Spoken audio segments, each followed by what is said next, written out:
થલતેજ વિસ્તારમાં કાર ચાલકે પોલીસ કર્મચારી પર કાર ચઢાવવાનો પ્રયાસ કર્યો, જ્યારે એનએસજીની મોક ડ્રીલ દરમિયાન ફરજ પર હાજર પોલીસ કર્મીને કાર ચાલકે અડફેટે લેતા ગંભીર ઈજા પહોંચી। હાજર પોલીસ કર્મીએ તેને રોકવાનો પ્રયત્ન કરતા તેણે પોલીસ કર્મી પર જ ગાડી ચઢાવવાનો પ્રયાસ કર્યો।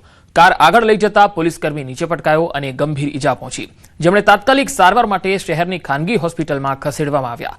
મોક ડ્રીલના કારણે મેટ્રો સ્ટેશનની નીચે પસાર થતો રસ્તો સામાન્ય વાહન વ્યવહાર માટે બંધ કરવામાં આવ્યો, છતાં પણ આરોપીએ તેની કાર લઈને ત્યાંથી પસાર થઈ રહ્યો હતો। બોડકદેવ પોલીસે સમગ્ર મામલે ગુનો દાખલ કરી આરોપીની ધરપકડ કરી વધુ તપાસ હાથ ધરી છે।